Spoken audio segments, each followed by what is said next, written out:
오늘 강연 정말 잘 들었습니다. 네, 정말 감사합니다. 요즘 같은 시기에 꼭 필요한 내용이 아니었나 싶은데요. 사실 최근에 굉장히 사회에서 어떤 갈등, 대립, 또 혐오 이런 일들로 인한 사건들을 많이 접하기도 했고요. 예전에는 이러지 않았는데 요즘 왜 이렇게 더 흉흉한 걸까 이런 생각도 해보게 되는데 어떻게 보세요? 네. 뭐 제가 심리학자는 아니지만 보면 일단 사람들이 너무 힘든 것 같아요. 네. 그러다 보니 뭔가 탓할 곳을 찾고 싶고 또 뭔가 이제 사건이 벌어지면 거기에 막 이렇게 좀 집중하고 싶고 그렇죠. 이게 좀 크지 않나 하는 생각이 들고요. 네. 요즘 우리가 뭐 혐오의 시대다 이런 표현도 많이 하고는 있는데 그러니까 나하고 다른 사람들을 아무튼 뭔가 좀 찍어내리면서 네. 그러면서 이제 그렇게라도 좀 풀어내는 게 아닌가 이런 생각이 좀 들고요. 네. 보면 뭐 인터넷 댓글 같은 경우도 점점 과격해지는 게 좀 느껴지잖아요. 맞아요. 네. 그러니까 댓글 같은 경우에 정말로 뭐 선풀달기 운동을 하시는 분도 계시기는 하는데 우리가 익명이라는 그 공간, 그래서 평소에는 그렇게 쉽게 말을 못하는 것도 네. 그것을 통해서 또 다른 사람이 하니까 이 사람도 이런 표현을 했네? 그러면 나도 이 정도는 할 수 있지. 그러니까 이게 좀 악순환 같이 네. 그렇게 되지 않나 하는 그런 안타까움이 있습니다. 네, 교수님 말씀처럼 정말 힘들고 나도 힘들고 너도 힘들고 우리가 모두가 힘들고 네. 이렇게 힘든데 사실은 이런 대립, 갈등, 혐오 이런 어떤 좋지 않은 일들을 접하면서 그 대안으로 서로의 마음을 이해하고 존중해라. 사실 이게 마치 나에게 가해진 어떤 희생 같은 느낌도 들거든요. 그런 것 같아요. 네. 네, 그래서 이제 나만 손해 볼 수 없다. 그렇죠. 네, 그리고 막 말씀드린 것처럼 저 사람 저래도 괜찮네. 그래서 그런 것이 더 되지 않나 그런 네. 생각이 듭니다. 그래서 이게 이제 어느 한쪽의 일방적인 양보나 배려만으로 가능할까 해결이 이런 생각을 하시는 분들에게 혹시 해주고 싶은 말씀이 있으실까요? 네, 그거는 일단은 역지사지 말씀을 좀 꼭 드리고 싶고요. 네. 왜 우리가 그렇잖아요. 이게 내 일이 될 때와 다른 사람의 일이 될 때는 확실히 좀 다르더라고요. 네. 그러니까 내 일이 될 때는 그게 너무너무 심각하고 너무 힘들고 그런데 그걸 약간 떨어져서 보면 아닐 수도 있는데 또 다른 것도 있는데 이런 생각을 하게 되거든요. 네. 그리고 나 하나쯤이야 보다는, 그리고 왜 나부터만 이런 생각보다는 나부터 시작하는, 그러니까 네. 나라도 이런 생각을 좀 먼저 하면 어떨까 네. 그런 생각이 듭니다. 네, 이럴 때일수록 사실은 역지사지 또 나의 관련성을 조금 거리를 두다 보면 객관적으로 좀 바라볼 수도 있는 여유라는 게 생기는 것이고 네. 거기서부터 이제 마음의 좀 이해, 존중 이런 것들도 이제 좀 들어오지 않을까 하는 그런 말씀이 사실 이 현대사회의 문제를 해결할 수 있는 가장 출발점인데 네. 이게 이제 잘 안 되는 게 문제입니다. 네, 네. 생각만으로 그래서 세상을 바꾸기는 참 한계도 있고 어려운 것 같습니다. 각자의 인권이 또 존중받으면서도 또 불필요한 다툼을 막기 위해서 법이나 어떤 제도적인 장치가 그래서 필요한 게 아닐까 싶은데요. 어떻게 생각하시나요? 네, 충분히 필요하죠. 왜냐하면 어떤 시스템이 있을 때와 그렇지 않을 때는 다르기 때문에 법이나 제도적인 장치는 필요합니다만 실은 우리나라에서 그런 법적 장치라든가 제도적 장치가 부족하지는 않다고 생각을 합니다. 네.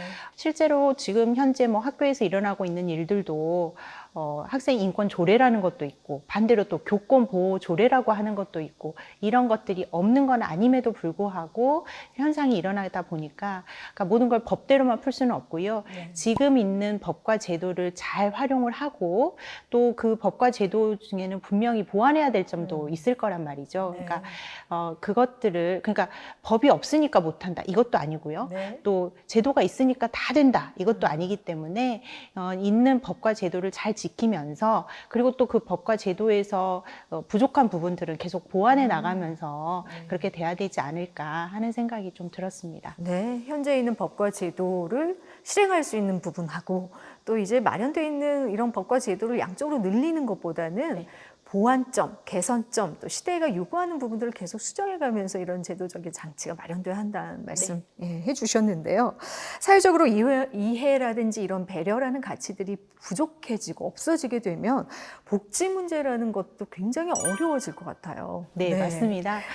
사회복지도 마찬가지로 흔히 그런 생각 하시거든요.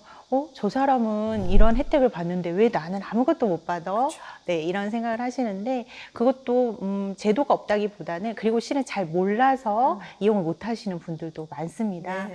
그래서 또 그리고 좀 어려운 사람한테 맞춰서 이렇게 어떤 제도가 만들어지는 것이 우리 모두가 잘 살게 되는 길이거든요. 네. 그러니까 예를 들면 우리가 이제 뭐 고령 친화 도시라고 하는 것도 있고 여성 친화 도시라고 하는 것도 있고 뭐 아동 친화 도시라고 하는 것도 있는데 실은 그런 고령 친화 도시나 아동 친화 도시나 뭐 여성 친화 도시가 그 사람들만을 위한 도시가 아니고요. 그렇죠. 어르신들이 살기 편하고 또 아동이 살기 편하고 여성이 살기 편하면 실은 우리 모두가 살기 편한 곳이 되는 거거든요. 네.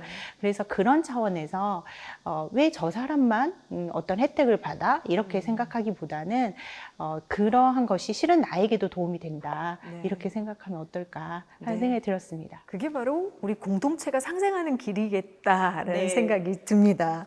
교수님께서는 또 대학에서 학생들을 가르치고 있어서 요즘 청년들이 또 힘들고 청년 복지도 마찬가지고 누구보다 힘든 또 세대를 마주하고 있는데 오늘 강의를 들으면서 또 이런 학생들 생각들도 좀 나실 것 같아서요.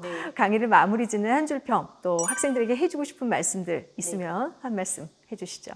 네, 저희 대학에서 하고 있는 프로그램 중에 한 일부가요. 나한테 소중한 것을 찾아가는 그런 프로그램이 하나 있습니다. 거길 보면 그리고 나한테 소중한 사람들, 또 나한테 소중한 가치, 또 나에게 소중한 어떤 뭐 물건, 이런 것들 중에서 정말로 다 버리기가 어렵지만 무엇을 버려야 하냐, 정말 버려야 한다면 무엇을 먼저 버릴래? 그래서 최종으로 남는 게 무엇이냐, 이런 거를 찾아보는 프로그램이 하나 있는데요. 네. 거기서 의외로 우리 학생들이 나를 꽤 빨리 버립니다. 나를 꽤 빨리 버리고 뭐 우리 엄마라든가 뭐 우리 동생이라든가 아니면 나한테 정말 소중한 친구라든가 마지막에 그렇게 남기는 경우가 많더라고요. 네. 그러니까 정말 그 상대방을 배려하고 이런 마음이 충분히 있는 친구들이어서 실은 그렇지만 그러기 위해서는 내가 먼저 똑바로 서야 되는 게 먼저인 것 같아요. 그래서 나라는 사람을 주체적인 나로 잘 이렇게 세우면 좋겠고 그런 과정에서 다른 사람들도 배려할 수 있는 그런 우리가 됐으면 좋겠습니다. 그래서 오늘 뭐 이야기를 마무리하면서 실은 오늘 제가 이렇게 말씀을 드린 것은 제 스스로에 대한 다짐이기도 하거든요. 이렇게 이제 강연이라는 형태를 띠고 있지만 이렇게 하면서 저도 또 이렇게 다시 잘 살아야 되겠다라고 하는 그런 다짐이기 때문에 저희 집의 가훈을 마지막으로 다시 한번 읊으면서 마무리하고 싶습니다. 나도 남도 행복한 우리가 되었으면 좋겠습니다. 네, 오늘 말씀 잘 들었습니다. 고맙습니다. 네, 감사합니다. 네, 우리는 모두 사회적 존재고 또 혼자 살 수는 없기 때문에 다른 사람들과의 관계가 매우 중요합니다. 나를 존중하는 것처럼 남을 존중하고 배려한다면 더불어 함께 상생할 수 있겠죠. 자, 오늘 내일을 여는 보이스 이 시간 여기서 마치겠습니다. 함께해 주신 여러분 고맙습니다.